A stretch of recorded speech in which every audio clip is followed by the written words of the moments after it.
السلام علیکم، good morning, good morning, welcome to news morning. اور آج ہم صبح اچھی خبروں سے آغاز کریں گے اپنے پروگرام کا، اور اچھی خبر میں سب سے بہترین خبر جو آج کے دن میں ہو سکتی ہے تمام پاکستانیوں کے لیے وہ یہ ہے کہ کل کا میچ ایک تو ہم جیتے ہیں، اور پھر فخر زمان کا چھکا کس کو یاد نہیں ہوگا، اتنا لمبا انہوں نے اچھا اس چھکے کل کے میچ جیتنا اور فخر کھولے رہے، اللہ کرے یہ چھکوں کا یہ جو سلسلہ ہے آگے تک جاری رہے، دوبارہ سے جو ہماری دم توڑتی آس اور امید آگے بڑھے ہیں، کوالیفائی نہیں کیا بٹ ایک قدم آگے بڑھے، لیکن سب سے زیادہ جو شاہین افریدی نے اپنی وکٹس کی تیز ترین سینچری اپنے نام کی ہے، یہ کل کیا کمال کا کم بیک کیا ہے، 51 ڈیز میں 100 آف وکٹس حاصل کی ہیں، اور ساتھ ہی ساتھ ایک تو یہ انہوں نے ریکارڈ اپنے نام کیا ہے، مچل سٹارک کو پیچھے چھوڑ دیا، مچل سٹارک کو پیچھے چھوڑ دیا ہے، لیکن اس ورلڈ کپ کے اندر یہ جو 2023 کا ورلڈ کپ ہو رہا ہے اس میں بھی سب سے زیادہ وکٹس لینے والے پہلے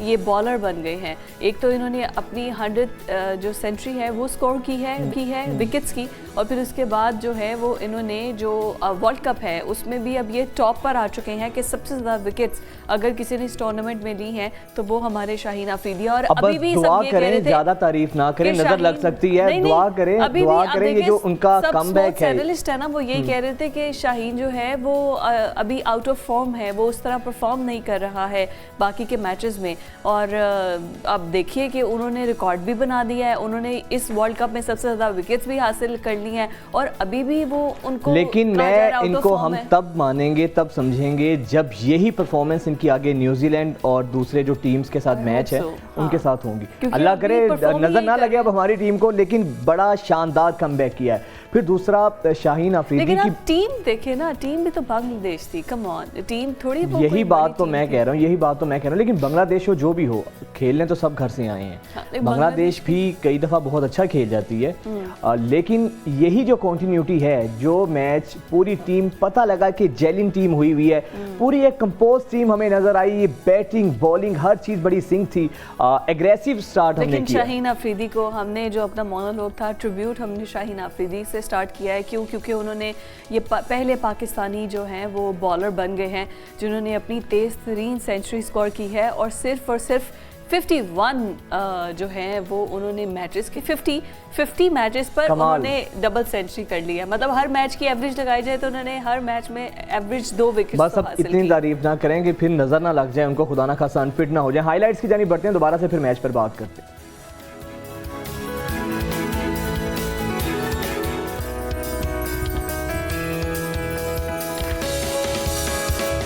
دنیا بھر کے لوگ خوابوں میں زیادہ تر کیا دیکھ،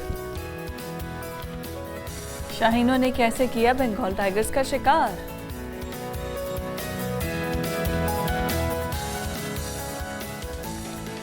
دنیا بھر کے لوگ خوابوں میں زیادہ تر کیا دیکھتے ہیں؟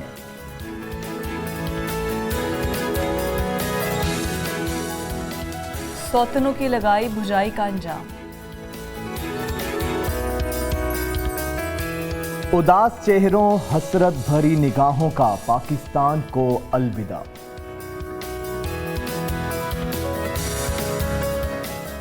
اور ہارر فلم سے ڈرنا کیوں منع ہے؟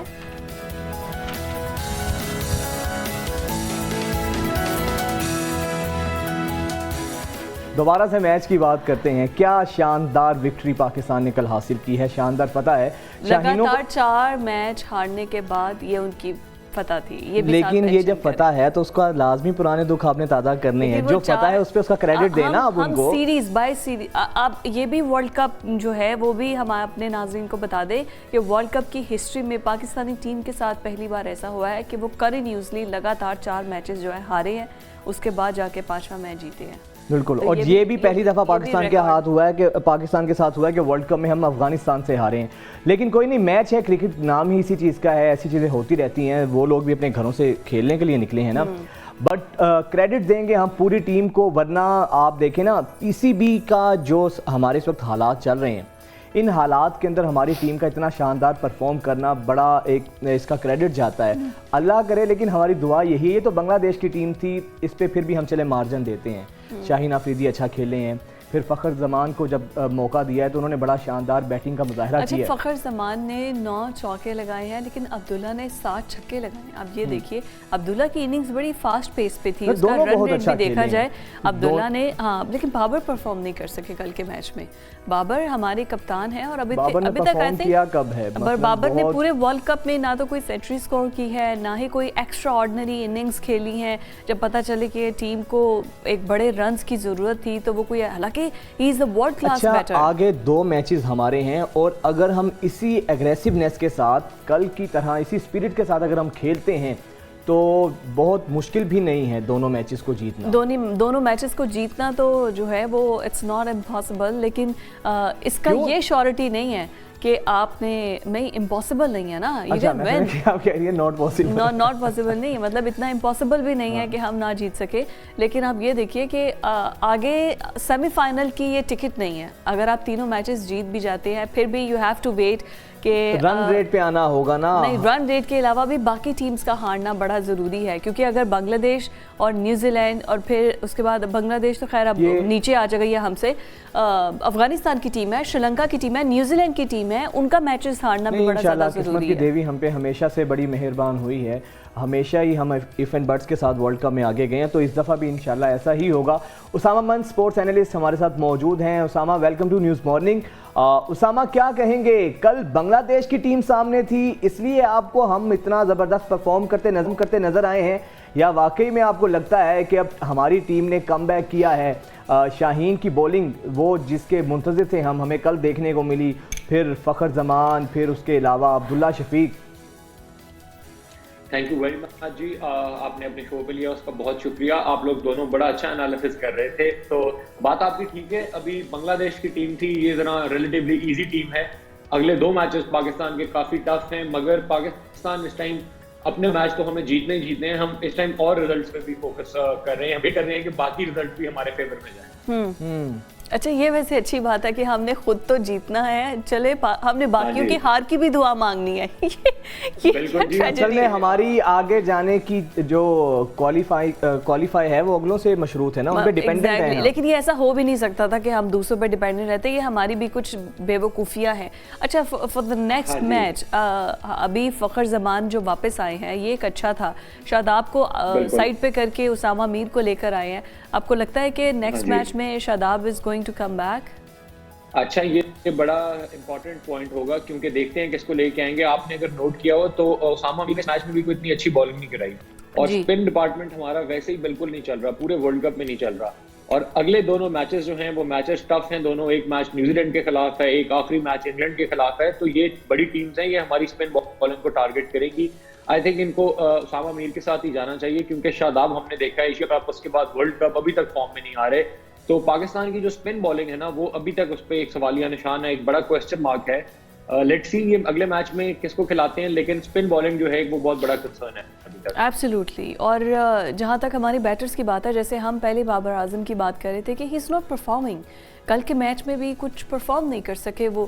تو یہ ورلڈ کپ تو ان کی بیٹنگ کے خلاف, ان کی جو ایک ہوتا ہے نا بابر اور رضوان کی ایک جوڑی, اس کے خلاف بڑا پھیکا پھیکا سا نظر آ رہا ہے.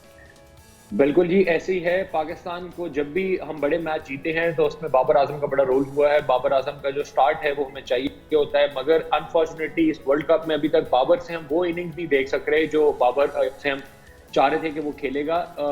آئی تھنک پچز بھی وہی ہیں جو پاکستان میں ہوتی ہیں, کنڈیشنز بھی ویسی ہی ہیں جو یہاں پہ ہوتی ہیں, تو آپ یہ بھی نہیں کہہ سکتے کہ جی کنڈیشنز بہت ڈفرینٹ تھیں. باقی بیٹرز بھی چل رہے ہیں, تو یس بابر سے ایک بڑی اننگ ڈیو ہے. ایک ابھی تک سینچری نہیں کی انہوں نے ورلڈ کپ میں, لاسٹ سینچری انہوں نے ایشیا کپ کے خلاف کی تھی نیپال میں, جو آپ کو یاد ہوگا ملتان میں میچ ہوا تھا.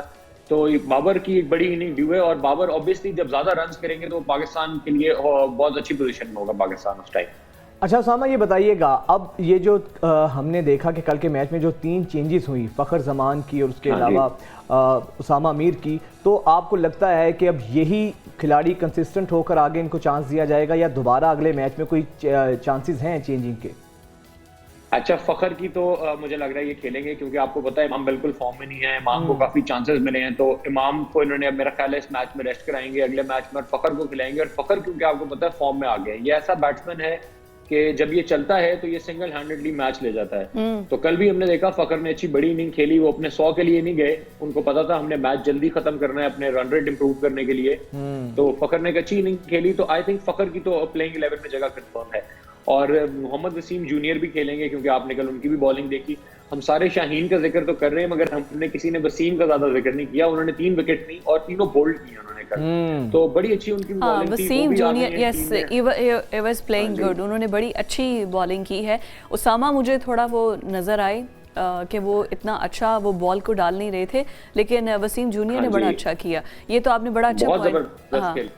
جی یعنی کہ اسامہ کے ریپلیس ہونے کے چانسز ہیں نیکسٹ میچ میں. نہیں آئی تھنک شاداب سے تو پھر بہتر ہی پرفارم کر رہے ہیں اسامہ. میں نے کہا چانسز کوئی پروبیبلٹیز ہیں کہ اسامہ کو ریپلیس کیا جا سکتا ہے.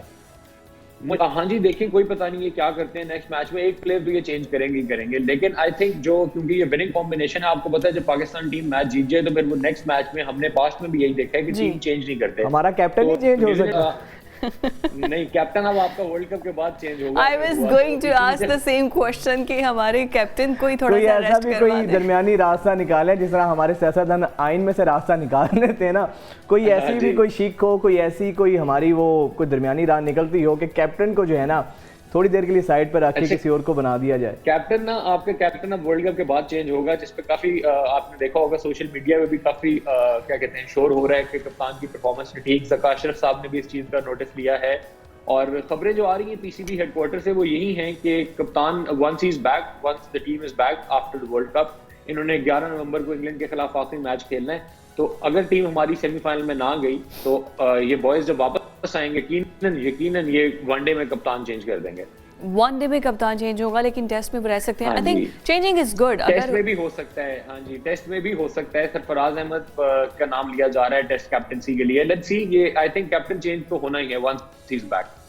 لیکن پھر گروپنگ ہو جائے گی نا اگر چینج کر بھی دیتے ہیں. خیر اینی ویز لیٹس ٹیم کے انٹرسٹ کے لیے گروپنگ ہو یا نہ ہو, بٹ یہ ہے کہ ٹیم جو ہے نا میرٹ پہ ہونی چاہیے. ہاں ایسی ڈیبیٹ کی طرف نہیں جاتے. میچ اچھا کھیلا ہے, بوائز نے بڑے زبردست پرفارمنس دی ہے. اور گروپنگ کی آپ نے بات کی, اس پہ میں کہنا چاہوں گا ڈرات سے نا ہماری ٹیم کے کچھ پلیئر ٹویٹر پہ بڑے ایکٹیو ہیں اور نہیں خیال اس ٹائم کوئی گروپنگ ہے وہ یونٹی کی ٹویٹس کر رہے ہیں. عبداللہ شفیق نے ٹویٹ کی ہے اور بھی کافی پلیئرز نے کی ہے. افتخار نے کی ہے, بابر نے خود ٹویٹ کی ہے جس میں انہوں نے کہا کہ یہ ٹیم ورک ہے. خاص طور پہ اگر آپ ان کی ٹویٹس کی ورڈنگ نوٹ کریں نا تو اس میں ٹیم ورک کا بہت نام لیا گیا, اس میں یونٹی کا بہت نام لیا گیا, اس میں ایک گروپ کا بہت نام لیا گیا ہے. تو لگ یہ رہا ہے کہ ہو سکتا ہے ان سب کا کنٹینٹ پروڈیوسر ایک ہی ہو. ماشاءاللہ سب کی انگریزی تو اس قابل ہے نہیں, ایک دو کی اچھی ہے, سب کی نہیں ہے. اماد is good, Imad is an educated person. اماد کو لیکن خیر ہم ان کو let's not objectify them, let's not objectify them. Urdu کا کوئی وہ ہوتا نہیں ہے مقابلہ. لیکن آپ یہ دیکھیں انٹرنیشنلی آئی تھنک جتنی ان کو آتی ہے وہ کوآرڈینیٹ تو کر لیتے ہیں. Let's not objectify them. لیکن آگے اسامہ جو آگے ہمارا میچ ہونے جا رہا ہے نیوزی لینڈ کے ساتھ, ویسے مجھے یہ خوشی ہے کہ ہم نے انگلینڈ کو اپنے نیچے لگایا ہوا ہے. دیکھیں اگر ہم 9 پر تھے تو انگلینڈ 10 پر تھا.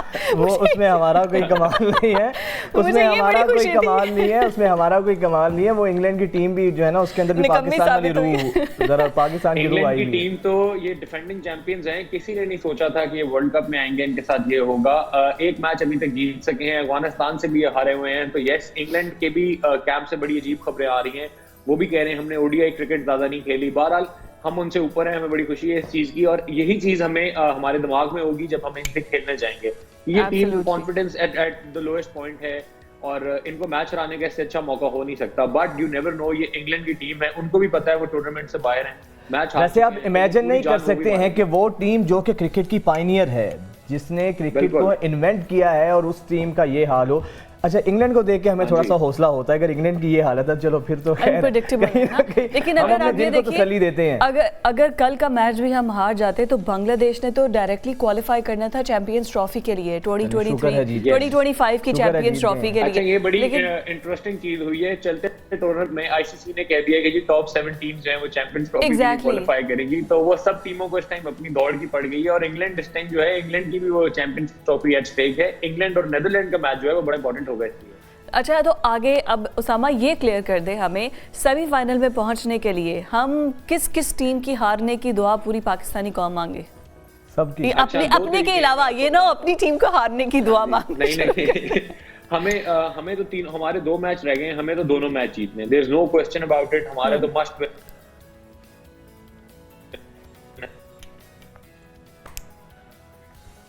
چلیے جی, اسامہ ہمیں بتا رہے تھے کہ آگے جو ہے وہ کون سا ہونے جا رہا ہے, کون سی ایسی ٹیمز ہیں جو کہ ہاریں گی, اور پھر اس کے بعد لیکن ابھی یہ ہے کہ اگر ہم تینوں میچز جیت جاتے ہیں. انشاءاللہ اگلے میچ میں آپ کے ساتھ پھر گپ شپ کریں گے دوبارہ, لیکن یہ ہے کہ اب اگلے جس کے لیے یہی مومنٹم, یہی ردم, یہی پیس ہمیں چاہیے, یہی اسپرٹ ہمیں چاہیے, اور یہی ٹیم کی جو سنک ہونا ہے نا.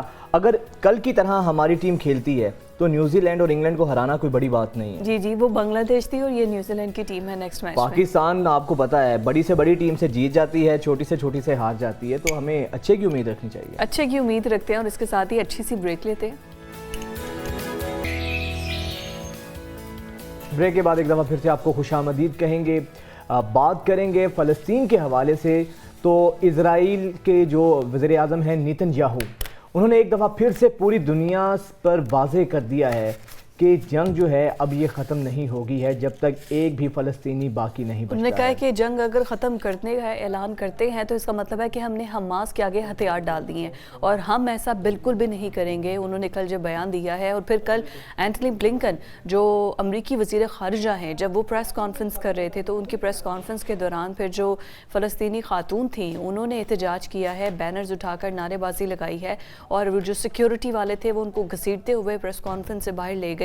تو پوری دنیا بھر میں, آپ نیو یارک میں دیکھیں, آپ لندن میں دیکھیں, پارلیمنٹ ہاؤسز میں ان کو دیکھیں, دنیا کا کوئی بھی ایسا شہر یا ایسا ملک نہیں سامنے احتجاج ہو رہا ہے جہاں پر پوری دنیا کے لوگ جو ہیں احتجاج کر رہے ہیں. اس سے بڑی انسانیت کی مثال نہیں ملتی ہے. لیکن آن دی ادر ہینڈ آپ یہ دیکھیں اسرائیل کے وزیر اعظم کا رویہ اور امریکہ کا جس طریقے سے ان کے ساتھ وہ تعاون ہے, امریکہ جس طریقے سے ان کے ساتھ شہید ہو گئے ہیں ایک دن میں, ہاسپٹلز تک محفوظ نہیں ہیں, چرچز محفوظ نہیں ہیں, معصوم بچے, بزرگ لوگ, خواتین تک محفوظ نہیں ہیں, اور اتنی ڈھٹائی کے ساتھ وہ نیتن یاہو آ کے کہتے ہیں کہ آخری جب تک فلسطینی ہیں, جب تک اگر ہم نے جنگ بندی کی تو یہ ہماری شکست ہوگی.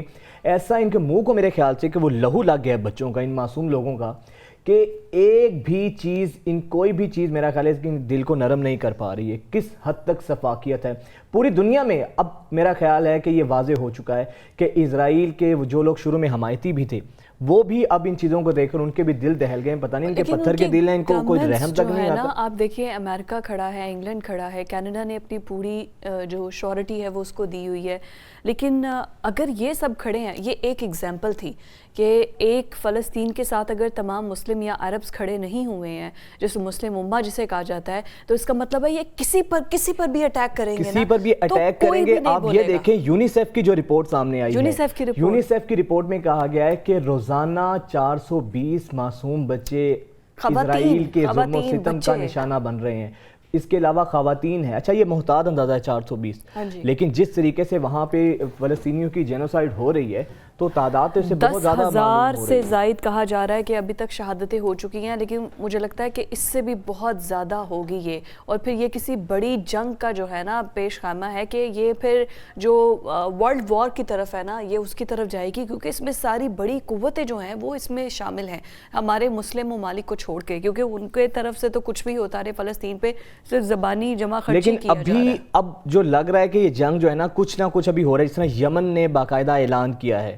اس کے علاوہ ایران کی طرف سے بھی یہ کہا جا رہا ہے کہ خدشہ اس چیز کا ہے ایران تو پراپر سپورٹ کر رہا ہے, لیکن آپ یہ دیکھیے ایران فائنینشلی اور مورل سپورٹ کے ساتھ اب باقاعدہ اپنی افواج بھی میدان میں اتارا ہے. وہ لبنان پہ اٹیک کر رہے ہیں اسرائیل کی جانب سے. پہلے تو صرف یہ تھا کہ غزہ پٹی کو نشانہ بنایا جا رہا تھا, وہ لبنان کو اٹیک کر رہے ہیں, وہاں پر بمباری جاری ہے. ایران کو جو ہے اس پر سختیاں لیکن اچھی چیز ہے نا, کس چیز کا ویٹ کر رہے ہیں مسلم ممالک, آخر کسی نہ کسی نے تو پھر آ کے اس کا آگے بڑھنا ہی ہے, ورنہ اس طرح تو فلسطینیوں کے ساتھ جو کچھ ہو رہا ہے کل کو ان کے بارے میں اگر آپ نہیں اٹھیں گے تو پھر ایران کی باری ہوگی, دوسرے مسلم ممالک کی باری ہوگی. اور ان کو یہ چیز سمجھ آ گئی ہے کہ مسلم ممالک پہ ساتھ کچھ بھی کر لو, یہ بولنے والے اور اکٹھے ہونے والے نہیں ہیں, کیونکہ ہم نے میسیج اتنا دے دیا. آپ یہ دیکھیں کہ ایک مصر کے ساتھ لگتی ہے نا یہ فلسطین کی جو سرحد ہے, ساری کی ساری ایڈ, کتنے 100 ٹرک جو ہیں وہ وہاں پر ایڈ کے کھڑے ہیں.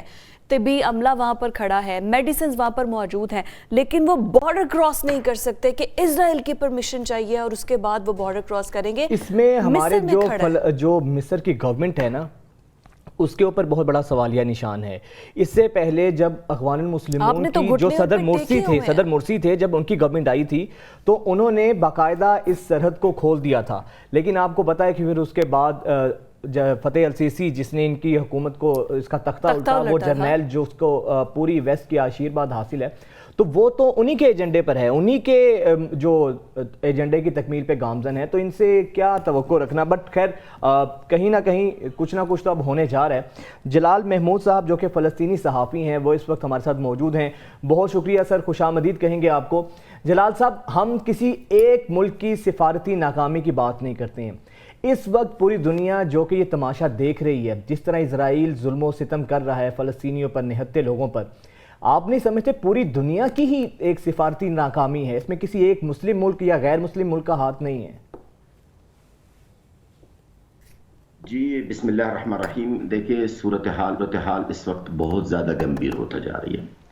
آج بھی اسرائیل نے زمینی جنگ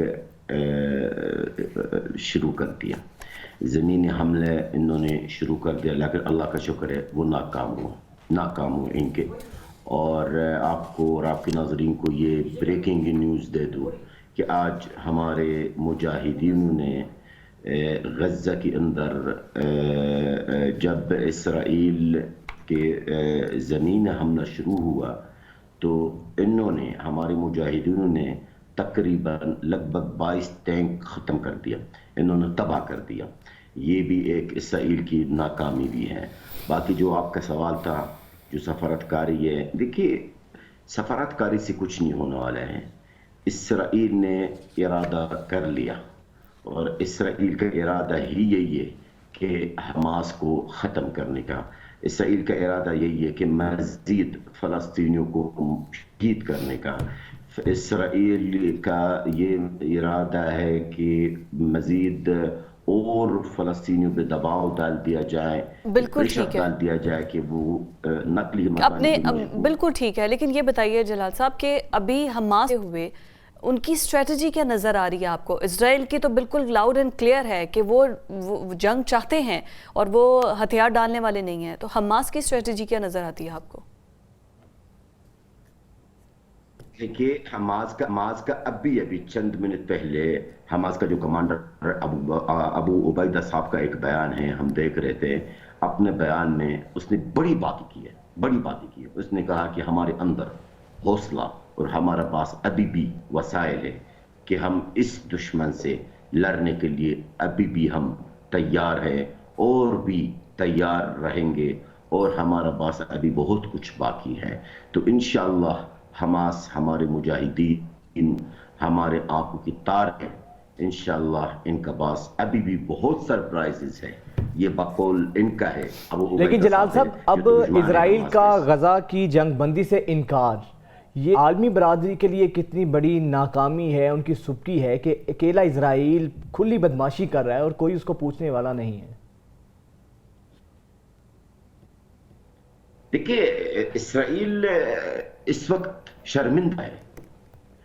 اسرائیل جو سیاسی قیادت ہے اور عسکری قیادت ہے شرمندہ ہے اپنے عوام کے سامنے, کیونکہ 7 اکتوبر کا جو ان کو اوپر جو حملہ ہوا ہے جس میں یہ ثابت ہوا کہ یہ موساد اور یہ ان کے جو انٹیلیجنسز ہیں یہ سب بیکار ہیں.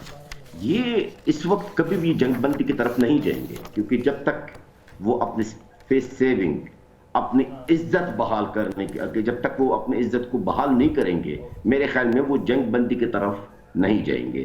دوسرا وجہ یہ بھی ہے کہ جو اس وقت اسرائیلی ہے جو حماس کے مجاہدینوں کی قبضہ میں ہے, وہ بھی اسرائیل کا یہ بھی کہنا ہے کہ ہم ان کو آزاد کر کے رہیں گے, آزاد کریں گے. یہ ان کا بھول ہے, یہ خواب ان کا کبھی بھی برا نہیں ہوگا. یہ جو اس وقت اسرائیلی ہے جو جنگجو کی قبضہ میں ہے, یہ انشاءاللہ تعالی یہ آزاد ہونے والے نہیں ہیں، اور نہ اسرائیل ان کو چرا سکیں گے.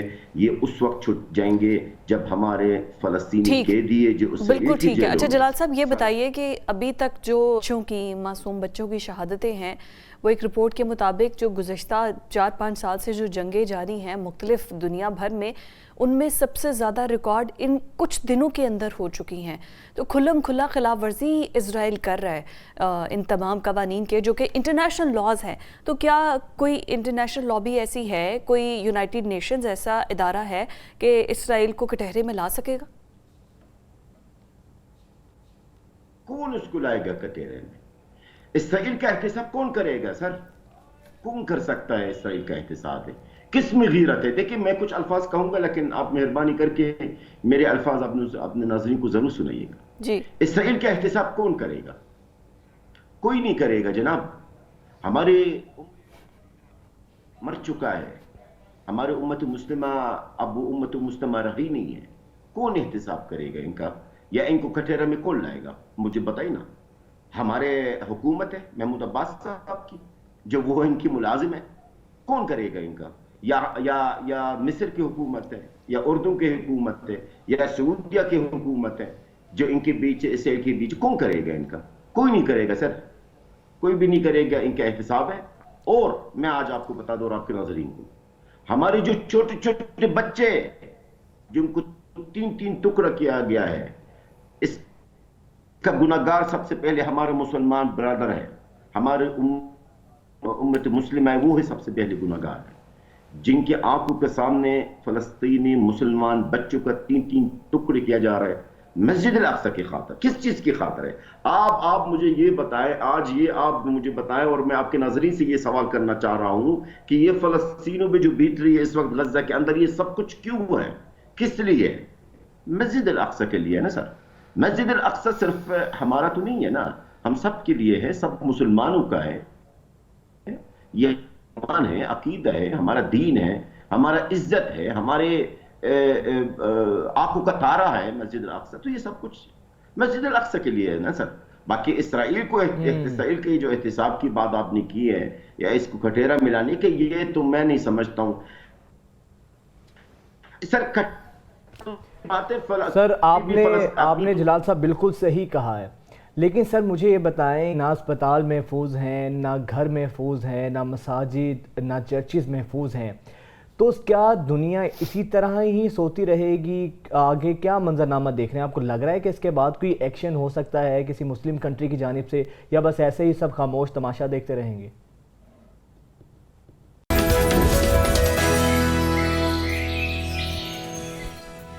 بریک کے بعد آپ کو خوش آمدید کہیں گے. اور ابھی جس ایشو پر ہم بات کرنے جا رہے ہیں، پہلے بھی ہم نے آپ سے خبر شیئر کی تھی کہ ڈیڈ لائن اب ختم ہو چکی ہے. جو افغانستان میں جن لوگوں نے واپس جانا تھا، آج سے جو ہے اب ان کے خلاف ٹریک ڈاؤن شروع ہوگا. بہت سے جذباتی مناظر اور اب تک 90,000 سے زائد جو افغان ریفیوجیز ہیں وہ تورخم بارڈر کے ذریعے افغانستان پہنچ. اور جو ڈیٹا ہے وہ یہ بتاتا ہے کہ انٹرنیشنل ڈیٹا جو ہے وہ بتاتا ہے کہ 3.3 ملین افغان مہاجرین تھے جو کہ پاکستان آئے تھے. لیکن پاکستان یہ بتاتا ہے کہ اب ان کی تعداد جو ہے وہ ان رجسٹرڈ جو لوگ ہیں ان کو ملا کے 4.5 ملین تک یہ لوگ ہیں جو کہ پاکستان میں موجود ہے. اب ان سب کو واپس بھیجنا ایک بہت بڑا چیلنج ہے. اور کتنے لوگ ایسے ہیں جو کہ اپنا پاسپورٹ، اپنا آئی ڈی کارڈ پاکستان کا حاصل کر چکے ہیں. اور اچھا، اس ساری صورتحال کا پاکستان کی اکانومی پر امپیکٹ کیا ہوگا؟ پاکستان کے پیس پر اس کے کیا پازیٹیو ایفیکٹس ہوں گے؟ اسی پر بات کرنے کے لیے سینئر صحافی و تجزیہ کار عامر الیاس رانا صاحب ہمارے ساتھ موجود ہیں. عامر صاحب ویلکم ٹو نیوز مارننگ. سر خوش آمدید کہیں گے آپ کو. یہ بتائیے گا سر، افغان ریفیوجیز اگر سارے بھی چلے جاتے ہیں، ورنہ ماضی میں تو ہم نے دیکھا کہ اس سے پہلے 6 دفعہ ایسا ہوا ہے کہ ان کی واپسی کے لیے کوششیں کی گئی ہیں، بٹ پریکٹیکلی کچھ نہیں ہو سکا. اب تو باقاعدہ واپسی کا عمل جاری بھی ہے، ہزاروں کی تعداد میں لوگ جا بھی چکے ہیں. کیا لگتا ہے آپ کو سر، اس کے بعد سے ہم یہ توقع کر سکتے ہیں پاکستان کے کچھ حالات پیس کے حوالے سے جس کے تحت یہ سارے اقدامات اٹھائے گئے ہیں، کوئی معاملات ٹھیک ہوں گے ہمارے؟ دیکھیں، بات یہ ہے کہ آپ نے لفظ یوز کیا افغان مہاجرین. یہ ہیں غیر قانونی تارکین وطن، جس میں افغان بھی ہیں اور جو بھی نیشنلز ہیں. لیکن ظاہر ہے کہ اس کے اندر سب سے زیادہ ایشو آئی ہمیں اس پہ رہا ہے کہ جو افغان مہاجرین غیر قانونی طور پر مقیم ہیں.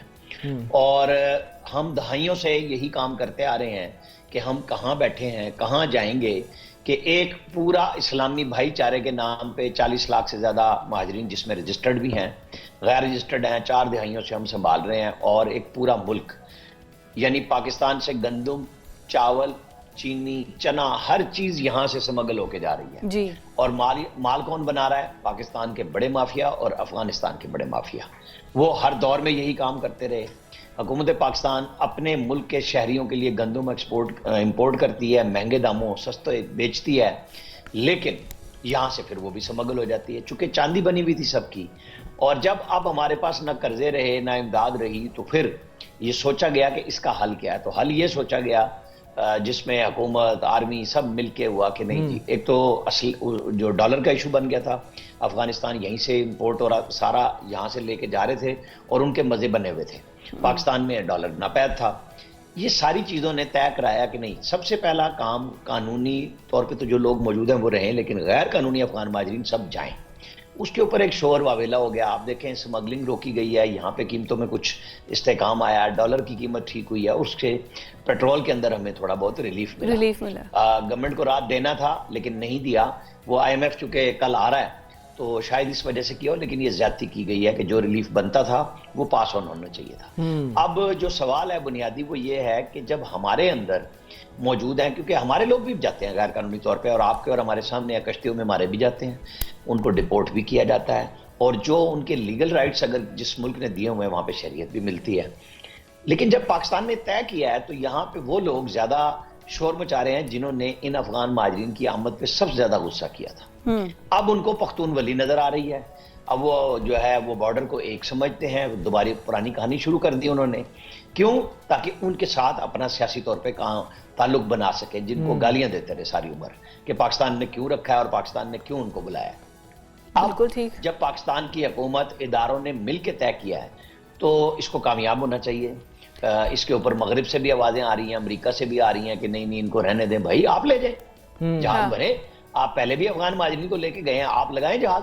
انگلینڈ تو لے کے جا بھی رہا ہے نا، بالکل ٹھیک ہے۔ نہیں وہ ان کو لے کے جا رہا ہے جن کے ساتھ ان کے معاملات طے ہیں۔ میں کہہ رہا ہوں اگر انسانی ہمدردی ہے نا تو جہاز لگائیں، گوادر میں لگائیں، کراچی میں لگائیں، ایروپلین لگائیں، دیکھیں ہم سب کو بھیج دیتے ہیں کیمپوں سے بھی اٹھا کے اور بسا لیں انہیں، کوئی برائی نہیں ہے جب آپ ہمدرد ہیں۔ یعنی UNHCR کے نام پہ پیسے بھی بند بہت تھوڑے کر دیے، اوپر سے معاشرتی فیبرک سارے کا سارا ہمارا ٹوٹا ہے، تباہی یہاں آئی ہے، بڑے شہروں میں کرائے بڑھ گئے ہیں کہ اتنے یہ لوگ رہتے ہیں شفٹوں میں، جاب کرتے ہیں، ایک فلیٹ میں 10 فیملیاں رہ جاتی ہیں، اور ہمارے لوگ پھر کرائے بھی نہیں دے سکتے اتنے زیادہ جتنے عام یہ افغان مہاجرین جو آفر کرتے ہیں۔ تو ٹھیک ہے، حکومت پاکستان کا ایک فیصلہ ہے، لیکن اس کو بددلی سے نہیں ہونا چاہیے۔ یہ جو ہم آج 1 نومبر پہ آئے ہیں کہ کل رات گزر گیا ڈیڈ لائن، تو ڈیڈ لائن گزرنے کا مطلب ڈیڈ لائن ہونا چاہیے، اس پہ اس کی روح کے مطابق عمل ہونا چاہیے، ورنہ پھر آپ دیکھ لیں جو آپ نے بات کہی نا 6 عامر صاحب آپ کی بات تو ٹھیک ہے، لیکن ابھی جنہوں نے ہجرت کر کے واپس افغانستان جا رہے ہیں وہ تو ایک طرح سے سویلینز ہوئے نا، جو شر پسند عناصر ہیں یا جو سہولت کاری کا کام ادا کرتے رہے ہیں، ان کے پاس تو 100 حربے اور ہوں گے۔ یہ تو بچارے وہ جو یہاں پر اپنا کیمپس میں رہ رہے تھے یا تھوڑا بہت جو کچی آبادیوں میں رہ رہے تھے، اس طرح کے لوگ اپنا سامان ٹرکوں میں ڈال کر واپس افغانستان چلے گئے ہیں۔ اب ان کے خلاف اصل مسئلہ تو یہ ہے ہم نے ان کو باہر نکالنا تھا، جس کی وجہ سے یہ سب بھی باہر نکلے ہیں۔ جن کو آپ بیچارہ کہہ رہی ہیں، بیچارہ کہہ دیتا ہوں، اصل میں جو شر پسند ہے وہ انہی کے اندر آگے چھپتے ہیں نا۔ انہوں نے کچھ چہروں پہ لکھا ہوا ہے کہ ہم شر پسند ہیں۔ آپ کو پتا ہے چند سال پہلے افغانستان سے ایک طیارہ ہائی جیک ہوا اور وہ ہیتھرو پہ گیا لندن، اور انہوں نے کہا جی ہمارے مطالبات ہیں فلاں ہیں، انہوں نے کہا اچھا جی ہم سب کو ریلیز کرتے ہیں۔ جب جہاز سارا ریلیز ہوا تو پتہ لگا ہائی جیکر کون ہے، انہوں نے کہا جی کوئی بھی نہیں ہے ان میں تو، کہ کیوں جی، کہ جی انہوں نے تو منہ پہ وہ کپڑے باندھے ہوئے تھے تو ہمیں نہیں پتا ہمارے میں سے کون تھا۔ سارے پہنچ گئے، بھائی لے جائیں ان سب کو وہاں پہ، رکھیں ان کو وہاں پہ۔ ہمارا مسئلہ یہ ہے کہ پاکستان میں امن آئے، ٹی ٹی پی کو انہوں نے سنبھالا ہوا ہے، ٹی ٹی پی یہاں دہشت گردی کی کارروائیاں کرتے ہو، کہتے نہیں ہمارے ساتھ تھے، تو بھائی پھر آپ رکھ لیں انہیں، شہریت دیتے طالبان ان کو اپنی، یہاں کا درد ستونا نہ بنائیں۔ عامر صاحب لیکن الٹیمیٹلی ہماری پاکستان کے عام آدمی نے آپ کی اتنی مدد کی ہے تو خدا را تھوڑا ان کا بھی خیال کیجیے نا۔ اب طالبان حکومت کو بھی چاہیے کہ جو آپ کی وجہ سے ملک اتنا زیادہ مشکلات کا شکار ہے تو پھر بات چیت کریں نا, پھر آپ دھمکیاں بھی لگائیں, آپ ان لوگوں کو بھی رکھیں جو یہاں پہ زندگی لوگوں کی اجیرن کرتی ہے دہشت گردی کی وجہ سے, تو یا تو ان کو روک لیں, تو بات چیت کے ذریعے. لیکن عامر صاحب اس میں کہیں نہ کہیں نہ اپنی بات کرنے کو تیار ہے سر, اس میں کہیں نہ کہیں ہماری ماضی کی فورن پالیسی کا فیلئر بھی تو ہے نا, جس طرح اسلامک بھائی چارے کے نام پر ہم یہاں پر لے کر آئے رشین وار کے بعد, اس کے بعد پھر 9/11 ہوا, اس کے بعد بھی ہم نے یہ صورتحال دیکھی ہے. تو آپ کو نہیں لگتا یہ تو ایک شارٹ ٹرم کام ہے نا, ان کو باہر بھیجنا ہے, آئندہ کی پلاننگ کے حوالے سے ہماری فورن پالیسی بھی تو ریویو کی ضرورت ہے اس کو؟ میرا خیال ہے یہ ساری غلطیاں ماضی کی گنتے رہے, ہم کہتے رہے. جنرل کیانی نے بھی کہا, امریکہ جا کے تھنک ٹینک میں انہوں نے خطاب کیا تھا, پھر باجوہ صاحب نے بھی کہی کہ ہم وہ 40 سال کی بوئی ہوئی غلطیاں کاٹ رہے ہیں. تو اگر سمجھ آ گئی ہے تو اس کا مطلب یہ تو نہیں ہے نا کہ جب سمجھ آ جائے تب بھی آپ کچھ نہ کریں. آپ نے اگر کچھ ایکشن شروع کیا کیجئے, اور جو افغان مہاجرین رجسٹرڈ ہے ان کی بھی باعزت واپسی کریں. یہ بھی نہیں ہو رہا کہ ان کو کوئی ریوڑ بنا کے ہانک رہا ہے جو غیر قانونی طور پہ مقیم ہے, ان کے لیے بھی کیبنٹ نے پرسوں بھی ڈیسیژن دیا. اس سے پہلے بھی یہی تھا کہ ان کی عزت اور تکریم برقرار رکھی جائے گی, ان کا بایو میٹرک کیا جائے گا, تاکہ اگر انہوں نے آنا ہے تو پھر ویزا لینا, ورک پرمٹ لے پاکستان آنے کے لیے, پھر پراپر طریقے سے آئیں گے, پھر ٹیکس بھی دیں گے. نہ ٹیکس ہے نہ کچھ ہے, اور یہاں ہماری اکانومی پہ اتنا بوجھ ہے, جرائم ہر چیز میں اضافہ ہے, وہ کوریج ملتی ہے نا پھر ان کو. اگر آپ بستیوں میں بیٹھے ہیں تو وہاں لوگ جا کے بیٹھ جاتے ہیں, یہ تو نہیں بتاتے یہ فلانا آیا ہے, یہ باہر سے آیا ہے, نہ اور لوگوں کو پتہ چلتا ہے. تو یہ مسئلہ ہے, مسئلہ تھا, مسئلہ رہے گا, لیکن حل تبھی ہونا ہے جو اب کام گورنمنٹ نے شروع کیا ہے. پاک فوج لگی ہوئی ہے, اس کے اندر سارے ادارے ایک مربوط نیٹ ورکنگ کے تحت کام کر رہے ہیں کہ کس طریقے سے انہیں جانا ہے, ان کی بایو میٹرک کر رہے ہیں تاکہ ایک ڈیٹا ہمارے پاس بھی ہو. اور ان سے کہا گیا ہے کہ آپ افغان گورنمنٹ سے اپنے دستاویز بنائیں, پھر آپ ویزا لے کے پاکستان کے اندر آئیں, تو بالکل ٹھیک ہے. یہ تو نہیں کہا سر ماضی میں تو ہم دیکھتے رہے ہیں پیسے دے کے جعلی پاسپورٹ بنتے رہے ہیں, ایسی چیزیں ہوتی رہی ہیں, گورننس کے معاملات کو لے کر تو ابھی بھی شناختی کارڈ بنتے رہے ہیں. ان چیزوں پر بھی سر ہمیں پورا فوکس کرنے کی ضرورت ہے نا. اور جنہوں نے بنا لیے ہوئے ہیں ان کو کیسے فلٹر کیا جائے گا؟ اب جو بن چکے ہیں, جو اس آئی ڈی کارڈ کے اوپر اب اپنا پاسپورٹ بھی بنا چکے ہیں, بہت سارے لوگ دوسرے ملکوں میں پکڑے جا رہے ہیں. جب آپ ایک مربوط حکمت عملی کے تحت کام کرتے ہیں تو جو نادرا کے اندر فیملی ٹری ہوتا ہے وہ پکڑے گا. وہاں پہ بھی سافٹ ویئر کے اوپر بے پناہ لوگ کام کر رہے ہیں. اسی بنیاد پہ صرف یہ نہیں ہے کہ افغان مہاجرین ہیں, ہمارے دشمن لوگ بھی یہاں پہ پیسے دے کے ہماری ایمبیسیوں میں, کونسلیٹ میں, اس قسم کی جہاں پہ نادرا کے سینٹرز ہیں, کیونکہ سب سے پہلے تو آپ کو آئی ڈی کارڈ لینا نا, پھر پاسپورٹ تو آپ کا حق بن جاتا ہے جب آپ آئی ڈی کارڈ لے جاتے ہیں. جی تو وہ ساری چیزیں اس وقت سکروٹنائز ہو رہی ہیں. یہ نہیں ہے کہ جی ہماری غلطیاں ہیں, ہم بس باقی سب کو اجازت دیں اور اپنے لوگوں کو نہ پکڑیں, ہمیں اپنے کو بھی پکڑنا ہے, وہ بھی پکڑے جا رہے ہیں, ان کے خلاف بھی ایکشن ہو رہا ہے. چونکہ اگر ہم یہ کہیں کہ جی انسانی ہمدردی کی بنیاد پہ اس ایکشن کو روک دیا جائے, میں تو بالکل تیار ہوں اس بات کو ماننے کے لیے, سمجھنے کے لیے کہ یہ سمجھ کے ایک فیصلہ کیا گیا ہے کہ جی ان کو نکالیں, پھر آپ ایک سسٹم کے تحت افغان گورنمنٹ دے انہیں اجازت, پاکستان کی بارڈر انفورس ایجنسیز ان کو اجازت دیں, الاؤ کریں کہ آپ پاکستان میں آ رہے ہیں, رجسٹرڈ ہو کے آ رہے ہیں. اب ان رجسٹرڈ وہ جو کہہ رہی تھی آپ بات, دیکھیں ہم نے اتنے $1 بلین لگا کے باڑ بنائی ہے پورے بارڈر پہ, وہ افغان گورنمنٹ کہتی ہے کہ جس کو گرا دیں, ڈیورنٹ لائن کی کہانی دوبارہ شروع کر دیتے ہیں. بھئی ایک سینکٹری ہے ایک ملک کی, ہماری بارڈر ہے, ہم نے اپنے اوپر باڑ لگائی ہے. آپ آئیں جو جہاں پہ کسٹم کا اور امیگریشن کا آفس موجود ہے وہاں سے چیزیں لے جائیں, وہاں سے چیزیں لے کے آئیں, ایک سسٹم کے تحت. ہم نے کھلی چھوٹ دی ہوئی تھی, یہ بھائی چارہ ہی تھا نا جس کو آج بھگتنا پڑ رہا ہے. تو اب آپ کو سسٹمائز کرنا ہوگا, پوری دنیا چلے گی, پورے پاکستان کے اندر اب آپ دیکھ لیں ڈرائیونگ لائسنس اس پہ شفٹ ہو رہے ہیں. نادرا کی وجہ سے یہ سب کچھ ہوا ہے. اب نادرا کے اندر برائیاں اگر آئی ہیں تو ان کو پکڑنے کے لیے بھی لوگ لگ گئے ہیں. یہ سب چیزیں بیک وقت ہو رہی ہیں, یہ نہیں ہو رہا کہ جی صرف آپ ان کو نکال دیں, بایو میٹرک بعد میں کریں گے, نہیں, ان کی بھی بایو میٹرک ہو رہی ہے تاکہ جب یہ واپس آئیں کسی اور نام پہ, کسی اور پاسپورٹ پہ, تو بایو میٹرک تو بتا دے گی کہ حضرت صاحب آپ فلانے ہیں, آپ اس نام سے یہاں سے گئے تھے, اب آپ دوسرے نام سے نہیں آ سکتے, یہاں شناخت چھپائی تھی یا وہاں چھپائے گی. تو آپ کو کوئی سسٹم پکڑے گا نا, آپ کو زبانی نہیں کہہ رہے کہ تم الف اور تم بے ہو, نہیں, وہ کمپیوٹر بولے گا, نادرا کی فنگر پرنٹس بتائیں گی کہ جناب آپ کی ہم نے آئی فیشل بھی لیے, آپ کے فنگر پرنٹ لیے تھے, آپ فلاں صاحب تھے جب گئے تھے, اب آپ ثابت کریں گے اب آپ دوسرے کیسے ہیں. اور وہاں وہ گورنمنٹ بھی اون کرے وہ پیسے لیں نہ لیں، وہ پاکستان گورنمنٹ کو سسٹم میں لا کے ان سے ٹیکس بھی وصول کرنا کے کام کریں. ہمارے لوگ جتنے بھی جاتے ہیں سب ٹیکس پے کرتے ہیں. اچھا ہم عامر کام صاحب، کرتے ہیں، میں اور آپ کام کر رہے ہیں، ہمارے سے سیلری تنخواہ. عامر صاحب آپ کو کیا لگتا ہے پاکستان کے ان اقدامات سے کیا لگتا ہے افغانستان اور پاکستان کے ریلیشنز بہتر ہوں گے یا مزید تلخ ہوں گے؟ لگتا کیا ہے تعلقات پر اس کا کیا اثر ہوگا؟ دیکھیں یہ بہت سوچ بچار کے بعد کیا گیا. ان تعلقات کو مد نظر رکھتے ہوئے ہی دہائیاں گزاری گئی. اب جب طالبان دوبارہ آئے ہیں، ان سے بات چیت ہوتی رہی ہے. یہاں پہ ہمارے ڈی جی آئی ایک جا کے چائے کا کپ پی کے آئے، اس کے بدلے میں کیا ہوا؟ ٹی ٹی پی یہاں بسائی گئی، اس کے بدلے میں کیا ہوا؟ ان کو ہتھیار اسلحہ ملا، وہ پھر وہاں سے جا کے آ کے پھر آپریٹ کر رہے ہیں. طالبان کے ساتھ گفتگو حکومت پاکستان چاہتی ہے، کوئی کٹی نہیں کی، لیکن یہ اس قیمت پہ نہیں ہوگی کہ پاکستانی شہریوں کی جان مال محفوظ نہ رہے اور آپ کہیں کہ جی طالبان کی حکومت. طالبان کے ساتھ بالکل بات ہو رہی ہے اور ان کو یہی کہا جا رہا ہے کہ آپ اپنے لوگوں کو وہاں بلائیں، رجسٹرڈ کریں. ہمارے پاس ایک سسٹم کے تحت آنے چاہیے. جو آپ کے رجسٹرڈ مہاجرین UNHCR کے تحت ایک سسٹم میں موجود ہے، ان کو تو کوئی حکومت پاکستان نے نہیں کہا کہ آپ وہاں چلے جائیں. کہا ان 12-13 لاکھ کا ایک ڈیٹا ہے کہ آپ لوگ جائیں، کیونکہ آپ اللیگلی آئے ہیں، آپ کسی سسٹم میں نہیں ہیں. جب آپ سسٹم میں آئیں گے، آپ مجھے بتائیں افغانستان کے ساتھ ہمارا بارڈر ہے تو ایران کا بھی ہے. ایران نے تو کسی ایک کو افغان مہاجر کو مہاجر کیمپوں سے باہر نہیں نکلنے دیا. ہماری پالیسیاں تھی نا، بھائی چارے تھے، ہم نے سارے پاکستان میں پھیلا لیے. بہت ساری جگہوں پہ کراچی میں آپ افغان بستی ہیں، وہاں پہ پاکستان کی پولیس نہیں گھس سکتی.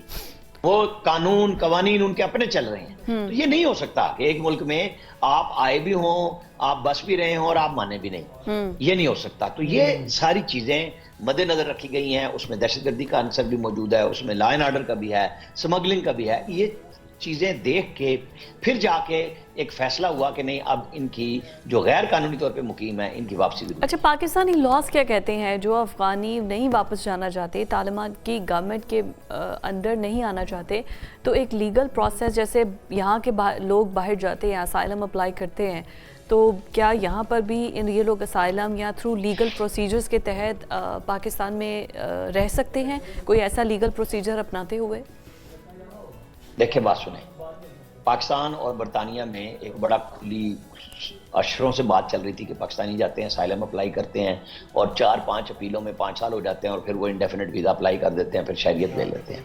پاکستان کے اندر اپنے قوانین ہیں اور پھر برطانیہ نے ایک پریشر ڈالا، ہمارا ہوا اور دونوں ملکوں کے درمیان اب ایک معاہدہ ہو گیا ہے کہ وہ جس کو پکڑیں گے ان کے لاز ان پہ نہیں لگیں گے، وہ اور پاکستان کو لینا پڑے گا. ہمارے لوگوں کو وہ ڈپورٹ کر دیتے ہیں ایک دم. تو پاکستان نے اب ایک فیصلہ کیا ہے کہ جو غیر قانونی طور پہ مقیم ہے ہم اسے واپس بھیج رہے ہیں.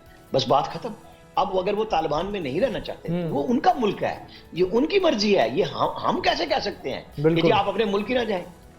مطلب جو رجسٹرڈ ہے اس کو تو نہیں کچھ کہہ رہے نا. بات وہ ہے کہ جو بطور مہاجر اس وقت آیا تھا، کبھی وہ طالبان کے ساتھ تھا، کبھی وہ امریکن فورسز کے ساتھ تھے. کوئی ان کے دیکھیں نا، برطانیہ اب لے کے جا رہا ہے، امریکہ لے کے گیا ہے، تو وہ لے جائیں ان سب کو. یہ جو انسانی ہمدردی سب کو آ رہی ہے پاکستان کے اندر روکنے کی کہ بھائی آپ اپنے ملکوں میں بسا لیں نا، ان کو کاروبار بھی ملے، ان کو روزگار ملے، ان کے بچے وہاں پڑھیں، بہت اچھی تعلیم ہے. ہمارے تو اپنے لوگ جانا چاہ رہے ہوتے ہیں، تو پھر آپ لے جائیں، ہمیں نہ کہیں کہ آپ یہاں رکھیں. ہمارے اندر سے میرے خیال میں اس طرح کا سوال زیادہ اٹھنا چاہیے انسانی ہمدردی کی بنیاد پہ. کوئی ظلم تو نہیں ہو رہا. رانا صاحب لاسٹ یہ بتائیں، پولیٹیکل جو ہماری پارٹیز ہیں وہ معاملے میں ان کا کیا کردار آپ کو لگ رہا ہے؟ کیونکہ اچکزئی صاحب ہیں، پھر ANP ہے اور پھر مولانا کے بھی کچھ بیانات ہمیں دیکھنے کو ملے ہیں. آپ کو لگتا ہے کہ پولیٹیکل ول کی بھی ضرورت ہے، اس کے بغیر یہ چیزیں ایگزیکیوٹ نہیں ہو پائیں گی؟ آپ کو میں نے لفظ پختون ولی سٹارٹ میں بولا تھا، آپ نے تینوں پارٹیوں کے نام لے دیے. میں نے تو ان کی رائے کے اوپر اپنی رائے دے دی. آپ کو پتا ہے کہ وہ سیاسی جماعتیں کیا چاہ رہی ہیں، اب کیا کہہ رہی ہیں. یہ وہی لوگ ہیں ان میں زیادہ کہ نہ وہ بارڈر کو کہتے ہیں. ایک طرف بارڈر کی سینکٹیٹی چاہتے ہیں، دوسری طرف بارڈر کے ڈیویڈنڈ لائن کے اوپر مانتے نہیں ہیں. تو نہیں جی، ایسا نہیں ہو سکتا. ہم اپنے ملک کی اپنی جغرافیائی سرحدوں کی حفاظت بھی کرنی چاہیے. اپنے لوگوں کو سب سے پہلے مقدم رکھنا ہے. جو ان کے طریقے سے آئے ہوئے ہیں ان کو رکھنا چاہیے. یہ فضول بات ہے. یہ ہماری سیاسی جماعتوں کا وتیرہ ہے کہ اچھا جی اس میں ہمارے ان کے ساتھ نمبر بن جائیں گے تاکہ دھندے ہمارے چلتے رہیں گے. سمگلنگ میں بھی انہی کے بڑے لوگ موجود ہیں جو یہ سارا آٹا، چینی، چاول، گندم سب یہاں سے ایکسپورٹ کرتے ہیں، وہاں پہ مطلب یہ نہیں سمگلنگ کرتے ہیں. اب روکی ہے نا، تو یہاں پہ چیزیں ٹھیک ہو رہی ہیں. یہ ضروری ہے ہمارے لیے.